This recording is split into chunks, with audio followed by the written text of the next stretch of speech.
Magandang araw, Lakan. May nagtanong sa atin. Nais niyang malaman kung mainam pa ba raw sa panahon ngayon ang mag-asawa at mag-anak, o mas mabuti daw na hindi na lang. At napakaganda nung katanungan niya na nais kong bigyang linaw sa sagot natin. Dahil ito yung tanong na walang iisang sagot. Naunawaan mo ba yun? Nakadepende ito sa estado ng tao na gusto ng mag-asawa o mag-settle down. Pero bibigyan kita ng sagot na pwede mong pagpilian. Sagot na magbibigay sa iyo ng kalinawan tungo sa ganitong bagay. Ngayon, may dalawang punto dito. Bilang lalaki, partikular ito sa lalaki. Bilang lalaki, sa panahon ngayon, mahirap nang humanap ng matinong babae kung mapapangasawa ang hanap mo. Gusto mong magtayo ng maayos na pamilya, magkaroon ng mga anak, isang normal na pamilya. Mahirap na yun, ngunit hindi imposible. Pero mahihirapan kang humanap nun. Ngayon,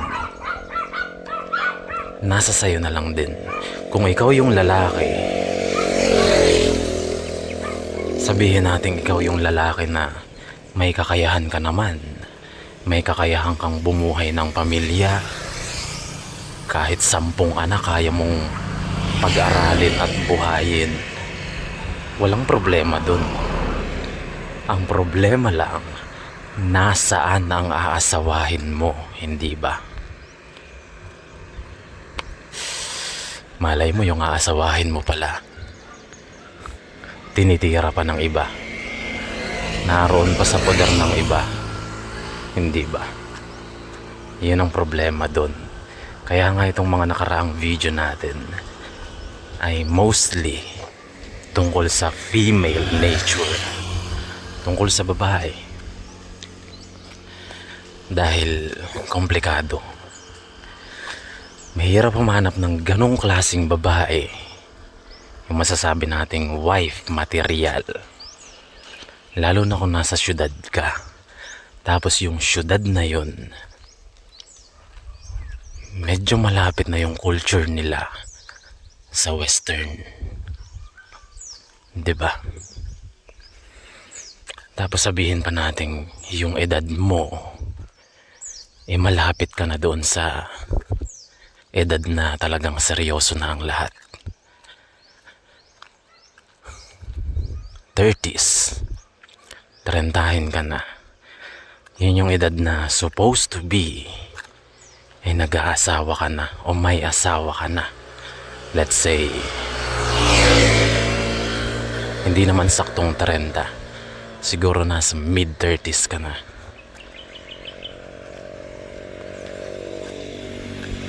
At ang argument ng iba, ang dahilan nila na hindi naman porket nasa 30 ka na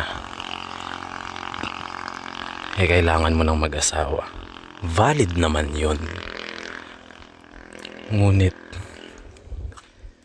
hindi naman nila maitatago, hindi natin maitatago yung pressure kapag nandun ka na sa edad na yun. Naunawaan mo yung Lakan?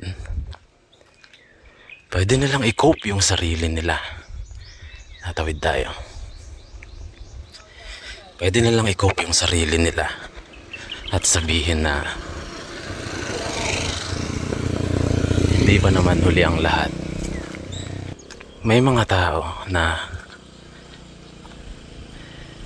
naniniwala na ang pag-aasawa ay merong edad, may specific na age para mag-asawa ka. Naniniwala sila na dapat sa ganitong edad may asawa ka na. Valid din naman yun. Pero may mga tao din naman na naniniwala na wala sa edad ang pag-aasawa. Dahil kahit ako mismo, meron akong kakilala na kapag asawa siya, 49 na. 49. Lalaki yun. Nakapangasawa siya ng babae na nasa 30s. Early 30s. Yung ang pangasawa niya. Tapos nagkaanak sila. 1-year-old na yung anak niya. 1 taon. Yung lalaki 51 years old na. 'Di ba? So yung anak nila, lalaki yun. Let's say 20 years old, magbibinata, magka-college. Anong edad na nung lalaki? 'Di ba? Nasa 70 plus na. Yun yung mga factor na kailangan mong i-consider din. Merong iba naman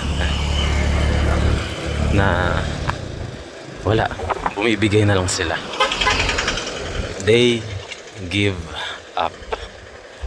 Sabi, parang tinatanggap na lang nila na ay wala na, huli na lahat sa akin, hindi na ako makakapag-asawa, ganito na yung edad ko.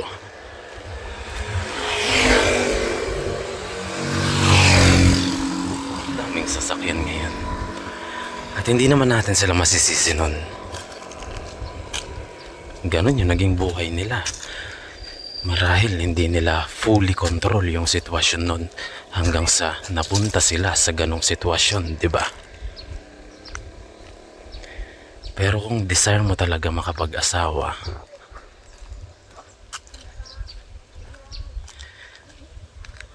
pwede mo naman yung ipagdasal. Si Lord naman ang nagbibigay nun, hindi ba? Book of Genesis. Nung nakita ng Diyos na hindi mabuti kay Adan ang mapag-isa, pinaghanap ba niya si Adan? Adan, maghanap ka ng ganito, maghanap ka ng babae. Hindi naman ganon, di ba? Si Lord ang nagbigay sa kanya.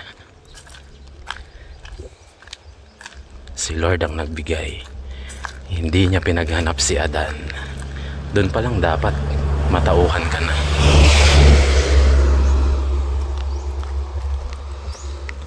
Muntik na tayo doon na.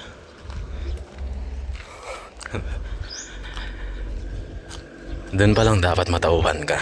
Lalo na kung naniniwala ka sa Diyos, may relasyon ka sa Diyos, tapos single ka ngayon. You are a Christian. You believe in God. Tapos single ka. You should have faith in God about your partner. Dahil ako lakan, ito, disclose ko na sa inyo, isa sila kan Leo sa mga sinuwerte pagdating sa ganitong bagay, sa ganitong usapin. Wala pa akong pangalan noon at hindi pa ganito yung pag-iisip ko. Sabihin natin nandun pa ako sa supot phase. Naunawaan mo yun? Hindi pa ganito yung mindset ko.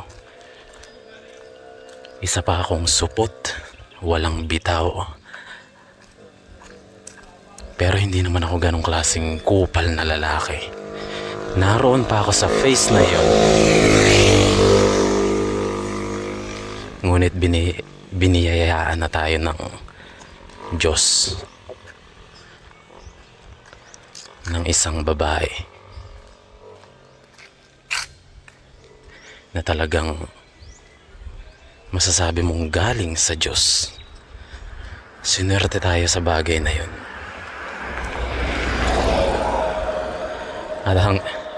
At hanggang ngayon nga hindi ko lubos maisip kung ano yung mga bagay na ginawa ko para magkaroon ng ganong klaseng babae. At alam mong tawag dun, grace. It is the grace of God. And mind you, wala pa akong solidong relasyon nun sa Diyos nung binigay niya yung babaeng yun para sa akin.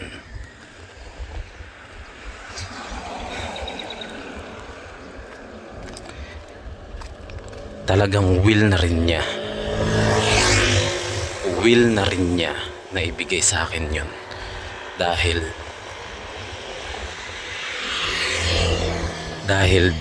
sa babaeng yun mas napalapit at mas nagkaroon ako ng relasyon sa Diyos.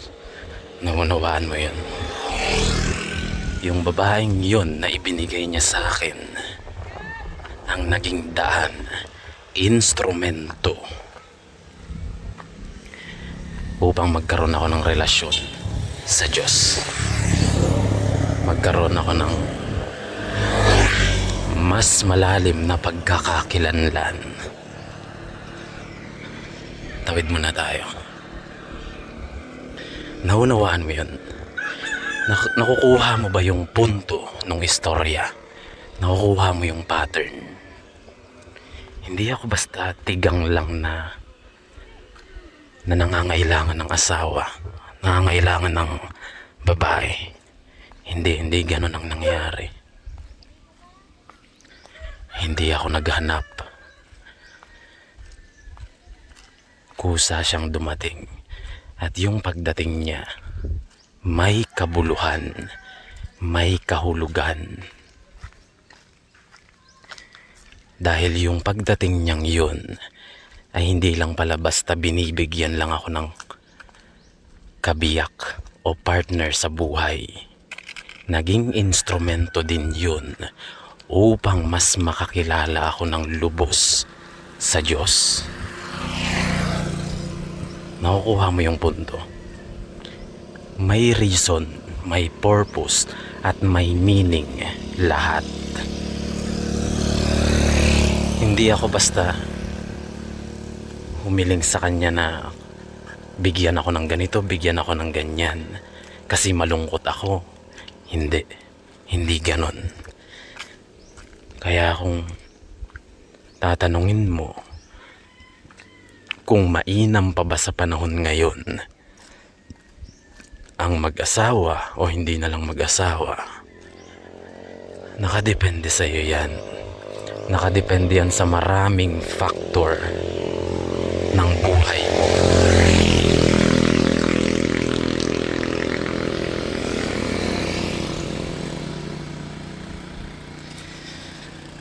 Kasi yung mga nagtatanong ng ganito, dalawa lang yung reason kung bakit nila natatanong ito. Either nape-pressure sila or malungkot sila na akala nila na kapag nag-asawa sila, gaya niyan, yan dumaan, maiibsan na yung kalungkutan nila. Kaso kung malungkot ka mag-isa, tapos inaakala mo na yung kalungkutan na yun mawawala kapag nagkaroon ka na ng partner, baka magulat ka.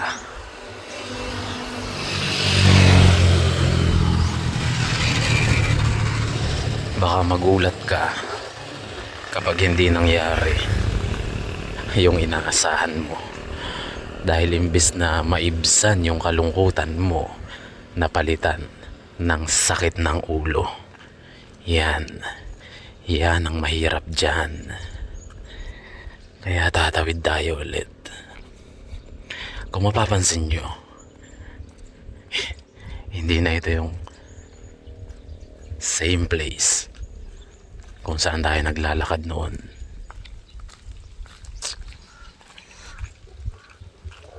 Mas discreet na siya. Mas probinsya. Mas maraming nature.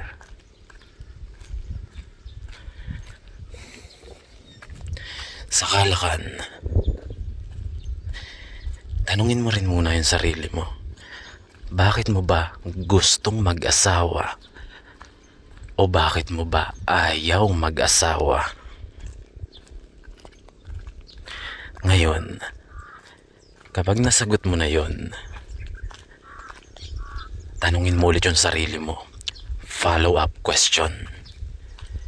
Kaya mo ba? Kaya mo bang pangatawanan yung consequences nung dalawang yun, kung alin man ang mapili mo dun? Kapag nag-asawa ka, kaya mo bang tumayong magulang, tumayong asawa, tumayong tatay?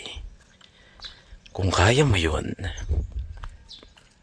edi ipagdasal mo. Ngayon, kung ayaw mo naman mag-asawa, tanungin mo rin yung sarili mo.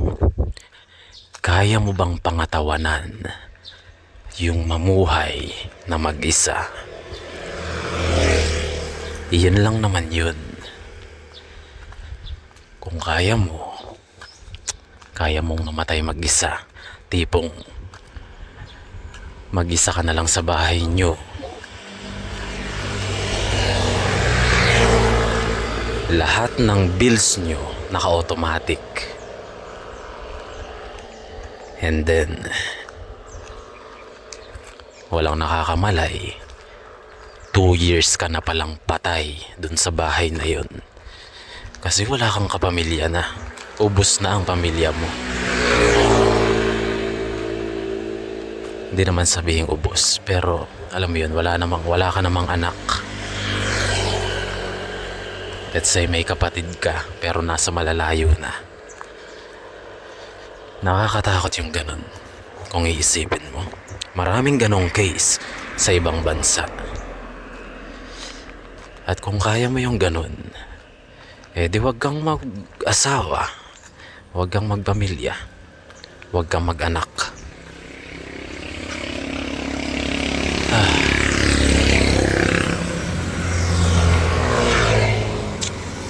Ito lang ang problema dito maraming sasakyan.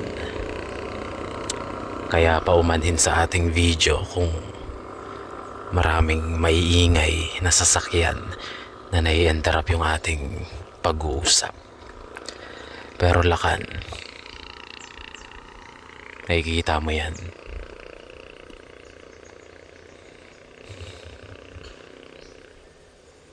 Hindi ko alam kung ilan sa inyo yung makaka-relate dito.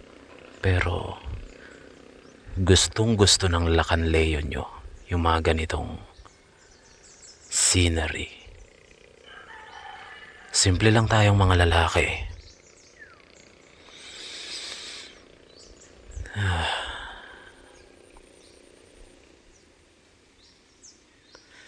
Kaya yun Lakan, sana nalilawan ka.